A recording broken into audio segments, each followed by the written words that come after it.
Management master कहें या जगत गुरु, गिरधारी कहें या रणछोड़, भगवान श्री कृष्ण के जितने नाम हैं उतनी कहानियाँ।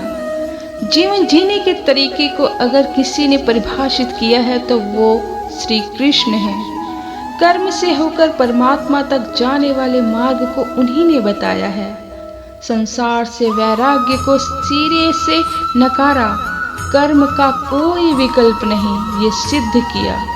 कृष्ण कहते हैं कि मैं हर हाल में आता हूँ। जब पाप और अत्याचार का अंधकार होता है, तब भी, जब प्रेम और भक्ति का उजाला होता है, तब भी, दोनों ही परिस्थिति में मेरा आना निश्चित है।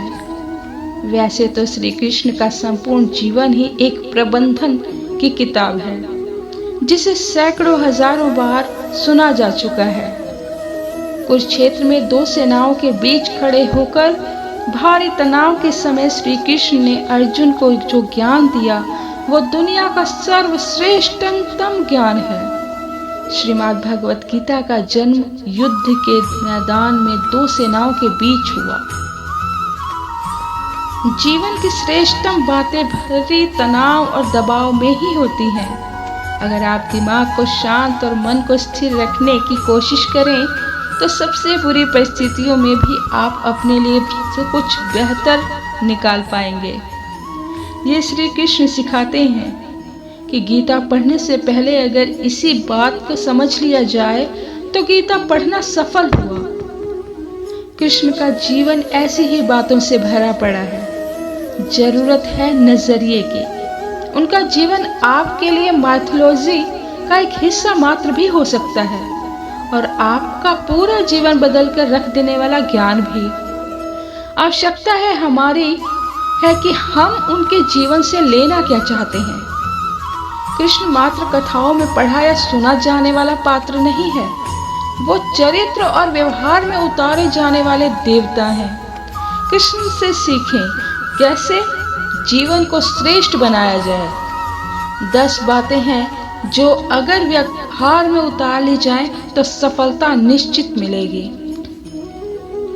पहली, शुरू से अंत तक जीवन संघर्ष ही रहा उनका। कारागार में जन्मे श्री कृष्ण पैदा होते ही रात में यमुना पार कर गोकुल ले जाया गया। तीसरे दिन पूतना मारने आ गई। यहाँ से शुरू हुआ संघर्ष देह त्यागने से पहले द्वारिका डुबाने तक रहा।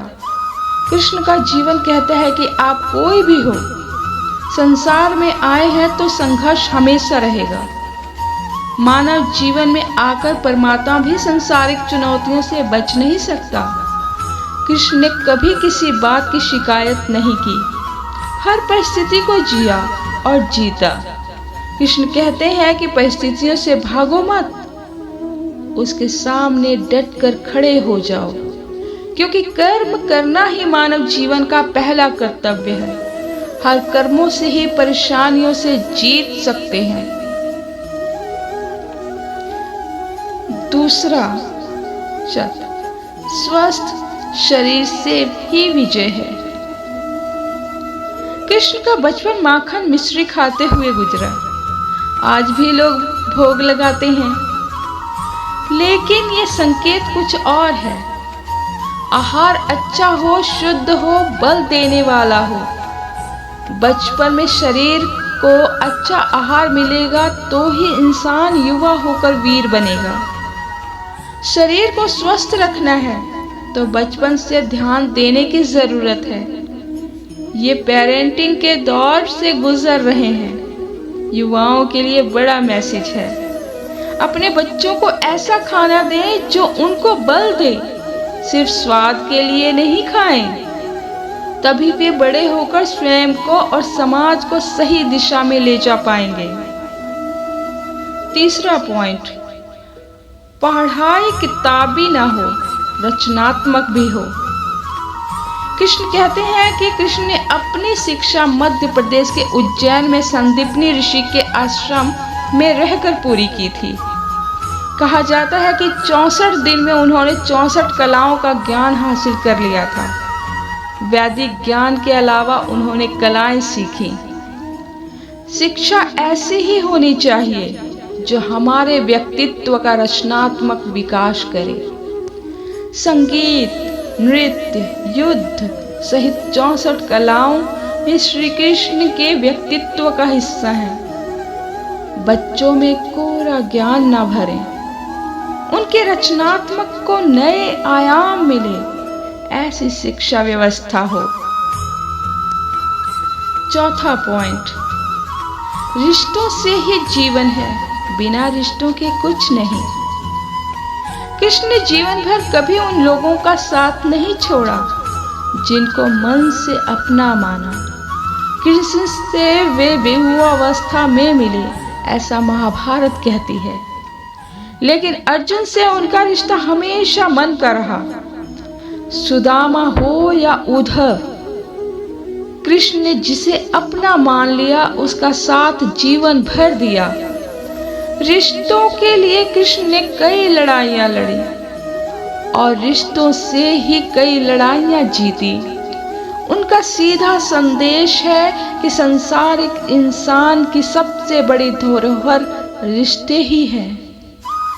अगर किसी के पास रिश्तों की थाती नहीं तो वो इंसान संसार के लिए गैर जरूरी है।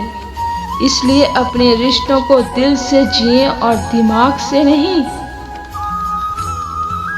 5वें पॉइंट में श्री कृष्ण कहते हैं कि नारी का सम्मान समाज के लिए बहुत जरूरी है। राक्षस नरकासुर का आतंक था।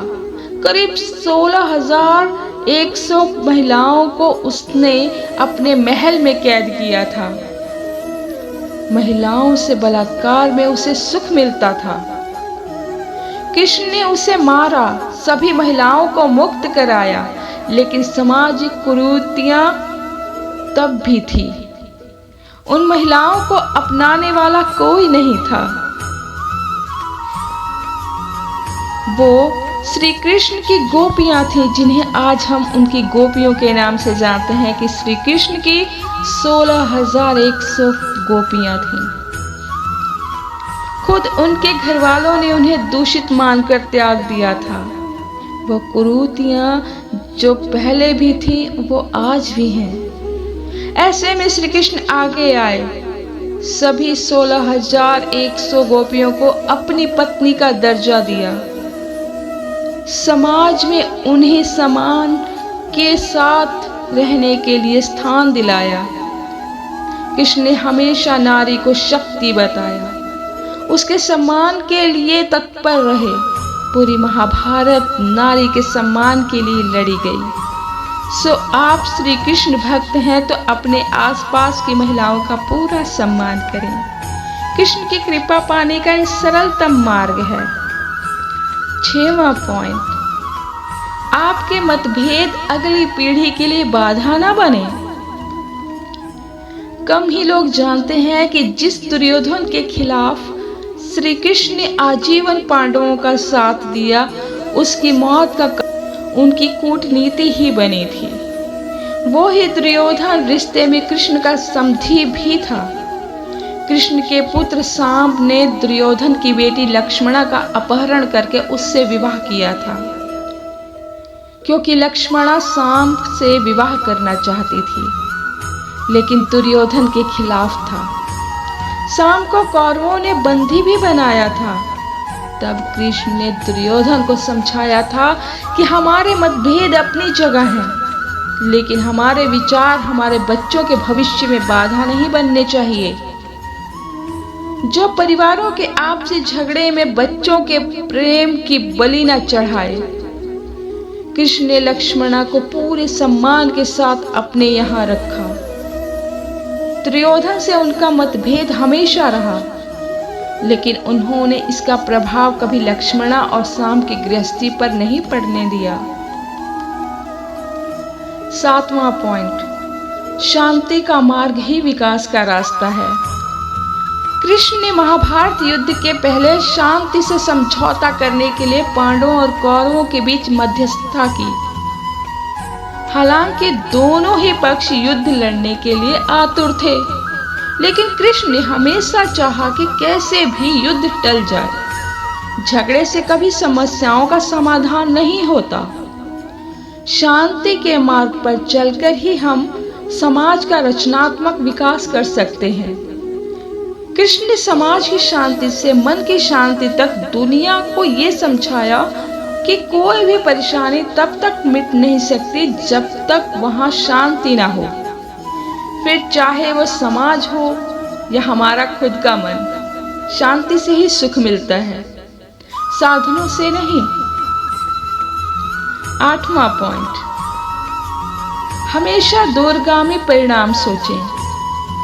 महाभारत में जुटे एक घटना के बाद पांडवों को वनवास हो गया। कृष्ण ने अर्जुन को समझाया कि ये समय भविष्य के लिए तैयारी करने का है। महादेव शिव, देवराज इंद्र और दुर्गा जी की तपस्या करने को कहा। कृष्ण जानते थे कि दुर्योधन को जीतना कितना भी समझाया जाए, वो पांडवों को कभी उनका राज्य नहीं लौटाएगा। तब शक्ति और सामर्थ्य की जरूरत होगी। कर्ण के कवच कुंडल पांडवों की जीत में आड़े आएंगे, ये वे भली भांति जानते थे। उन्होंने हर चीज पर बहुत दूरगामी सोच रखी। कोई भी फैसला तत्कालीन आवेश में नहीं किया जा सकता। हर चीज के लिए आने वाली पीढ़ियों तक का सोचा। यही सोच समाज का निर्माण करती है। 9वां पॉइंट, हर परिस्थिति में मन शांत और दिमाग स्थिर रहे। पांडवों के राजसी यज्ञ में शिशुपाल कृष्ण को अपशब्द कहता रहा। छोटा भाई था लेकिन मर्यादाएं तोड़ दी। पूरी सभा चकित थी। कुछ क्रोधित भी थे, लेकिन कृष्ण शांत थे, मुस्कुरा रहे थे। शांति दूत बनकर गए थे। दुर्योधन ने अपमान किया, कृष्ण शांत रहे। अगर हमारा दिमाग स्थिर है, मन शांत है, तभी हम कोई सही निर्णय ले पाएंगे। आवेश में हमेशा हादसे होते हैं।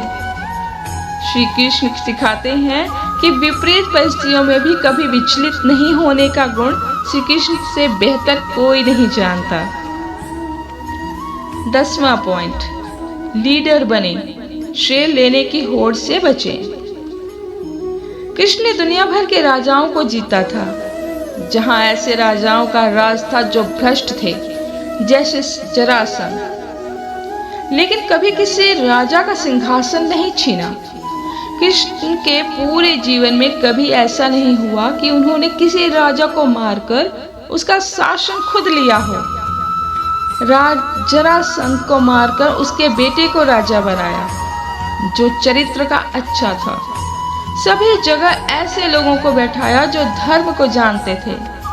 कभी राजा बनने की कोशिश नहीं की। हमेशा किंग मेकर की भूमिका में रहे। महाभारत युद्ध में भी खुद हथियार नहीं उठाया। पूरा युद्ध कूटनीति से लड़ा। पांडवों को सलाह देते रहे, लेकिन जीतने का श्रेय भीम और अर्जुन को दिया। तो कैसी लगी आपको 10 बातें जो कृष्ण के जीवन से हमें जीवन प्रबंधन का सर्वश्रेष्ठ सूत्र सिखाती हैं? इसे अपने दोस्तों के साथ जरूर शेयर करना। धन्यवाद।